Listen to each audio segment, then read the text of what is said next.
After 3 minutes and 48 seconds, the game was pretty much shot as a competitive, tactical spectacle. But before the sending off, how Amorim accommodated Šeško came through. But before I go into Šeško, this really interested me at the start of the game. This is the build-up to Mbeumo's header, and we can see Enzo tracking Ahmad. And from here, Chelsea look pretty solid with the centre-backs tight. But then Enzo passes Ahmad on, and the effect this had on Chelsea's backline was huge. As Dorgu is about to put the cross in, look how far out Fofana went to pick up Ahmad, leaving Chelsea 2-on-2 in the box. I would have loved to have seen 11v11 for a bit longer to see how this played out, because essentially Chelsea's midfield were creating a 4-on-4 on their backline. Before I look at Šeško, I want to remind you of United's left side overload possession structure. With the outside centre-back playing so wide, that changes the position of the wing-back. In this case, Dorgu regularly takes up high positions. We have 1-6 on the edge of the half space, and the other 6 central for this side,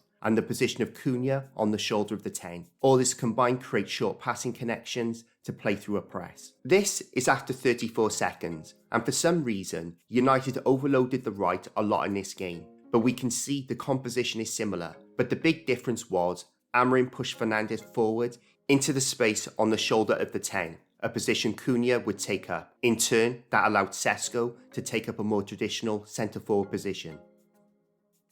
As De Ligt plays the ball out to Mazraoui, the way Fernandes is playing on Mbeumo's shoulder is not exactly like Cunha and Mount, but it allowed Šeško to play on the top line. And this was a constant throughout the game. With Fernandes plugging a space, Cunha would potentially be in. I tip my hat off to Amorim for getting Šeško in positions he wants to be in. But how did it work out? Well, not very well, and not of his own making. Everyone in that team knows Šeško will occupy the box. Dorgu just needs to put this in first time for Šeško to attack. But he takes a touch, Chelsea centre-backs are now in position, and it's eventually a poor cross. In this example, Šeško is dropping into this pocket. All Mazraoui needs to do is feed that in, but he takes a touch. And now he has another chance to slide him in, but he goes wide. To ignore him twice for this pass is a scandal. Shaw is on the ball this time. Šeško is dropping into this pocket. Just feed it in. But Shaw delays, Ahmad runs across the passing line, and another missed opportunity to get him into the game.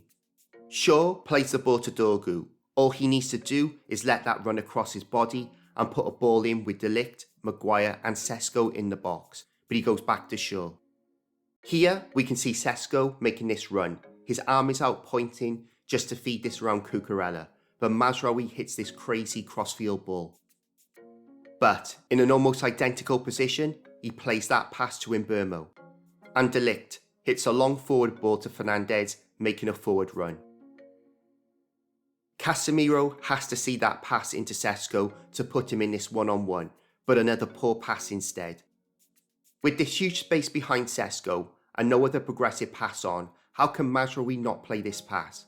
But he chops away, absolutely crazy. At least Mbeumo tried to pass to Šeško, but it's a poor cross. Ahmad gets in behind and he has to attempt that pass. It's a tight avenue, but he has to play it, but he chops back. And from this angle, he can play a nutmeg pass. Again, it's tight, but he needs to attempt it.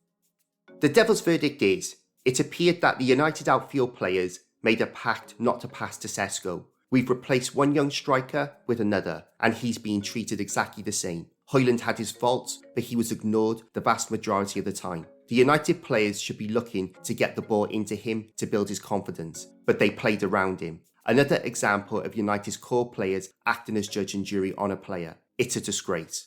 Let me know what you think. Is Šeško being bypassed, or were those passes not on? Thank you for watching, and I'll see you in the next one.